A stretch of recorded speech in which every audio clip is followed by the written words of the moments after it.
Welcome to Financial Peace University. Financial peace. These are words that just don't go together in our culture anymore. Too many people are struggling with this subject of money. Too many people are struggling with this subject of money in their relationships, in their marriages. Too many people are struggling with this subject of money in their area of their careers. We just don't know what to do with this whole thing called money. Well, I found out something about money. Money's actually fun if you got some. But boy, I tell you what, it does weave its way into the tapestry of our lives, and it does mess with us on just about every possible level. So we're glad you're here. I can promise you this, we are going to have some fun as we talk about money. We're going to laugh, we're going to cry. I'm going to talk to you about relationships. I'm going to talk to you about your spiritual walk, your emotions, and we're going to change the way we handle our lives around this subject of money as we go through this class together. It's absolutely imperative that you really stay plugged in. Now, some of you have, you just didn't want to be here. You were drug here against your will. I know that because I was out in the parking lot and I saw several sets of heel prints on the way in. Some of you, Dave Ramsey, the name has become a cuss word in your house. Some of you, one lady, I was doing a book signing a while back and she said, you know, I don't even know you and I don't like you. And some of you, that's you. I understand. I get that. We are going to have some fun, and if that's you, I'm probably actually more on your team than on the team of that nerd that brought you. I'm a guy that's been there, done that, got the t-shirt. I grew up not rich. How many of you grew up not rich? When I got out of college and graduated from college, my wife and I got married. We were so broke we couldn't pay attention. We didn't know what we were going to do. When we graduated from college, our net worth was a half a box of no-dos. You know what I'm saying? And we got married and started off our lives broke. How many of you, when you started off basically broke?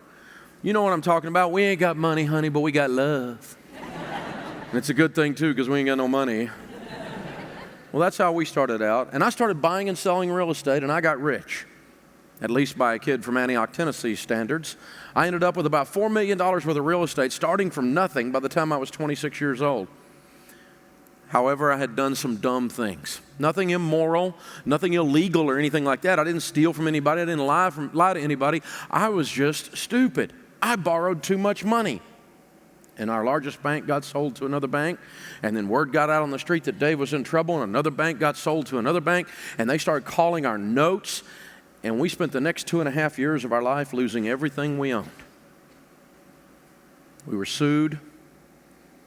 We were foreclosed on. And finally, with a brand new baby, a toddler, and a marriage hanging on by a thread, we were bankrupt. I was a 28-year-old young dad, young husband, scared out of my mind. I didn't know what to do. I remember standing with that shower so hot in my face that I could just barely stand there, and I would just stand there and cry. Because I didn't know what to do. I didn't have any steps. No one talked about this stuff much. And then I started slowly discovering that the Bible had some things to say about money. I started reading a man named Larry Burkett, and then I started reading another guy named Ron Blue, met another man named Howard Dayton, and these men had been teaching biblical finance throughout North America, and I started learning from them and started applying those principles in our lives because we were so beat up we didn't know what to do. And see, I had all these letters and licenses after my name that says I'm supposed to know something about money. I've got a finance degree, and there I sat broke. Apparently something was wrong with my plan, and I needed a new one. You see, I do everything backwards. Most people meet God at the bottom. I met him on the way up. I just got to know him on the way down. What we're talking about here is that we found the truth. Let me show you what I'm talking about. Everybody stand up for a second. Here's what I want you to do. I want, first, understand that I can see all of you and I will mess with you if you don't play my games. What I want you to do is I want everyone in here to close your eyes. Thank you. Okay, now, here's what I want you to do. With your eyes closed, even if you don't know the answer, it's okay to be wrong. It's just not okay to not play. You got to play. So even if you don't know the answer, you got to guess. I want you to point north. Keep your eyes closed and point north. Now stick with your plan, stick with your feeling. Open your eyes and look around. Someone is lost. According to my compass, north is right through here.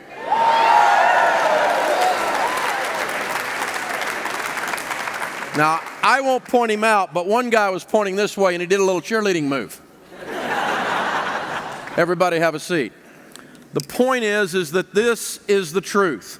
That is north, that is the truth. And we live in a culture today where people think they can make up their own truth. You can't make up your own truth. There's a truth that's independent of you. And your feelings are often not true.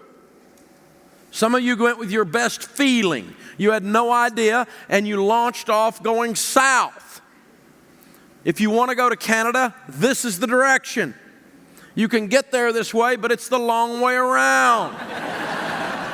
This is the truth. This is the truth.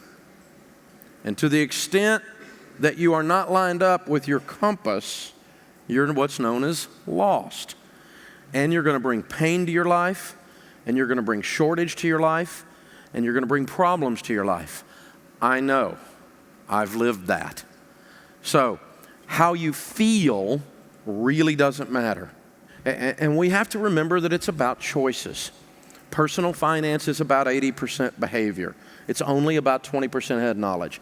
That's why God chooses to work through money to change and transform us. For some of you, He's going to use this issue of money to heal your marriage.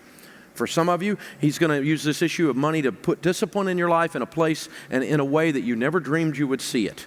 You're going to make different choices after having gone through this. It absolutely works. Financial Peace University began about 20 years ago. I started it with a bad suit and an overhead projector. The typical family going through Financial Peace University pays off $5,300 in debt and saves $2,700. That's an $8,000 change in position is the typical person or the typical family going through this. And so if you pay a little bit for this course and you go through it and you get $8,000 change, I call that a bargain. I call that a good buy. This whole course is taught by me on video. And afterwards is when the most important thing happens, and that's the small group discussion. Go to the small group discussion. Bring your budget each time and be accountable to the lesson. Make sure you're learning the lesson. Unpack this with other people. It feels a little weird at first, but go in there. The accountability to change your behavior is the key. That's the big deal, and you're definitely going to want to do that. Again, there is no doubt that this process called Financial Peace University works. The only question is whether you're going to be involved. And so if you haven't signed up yet, now is the time.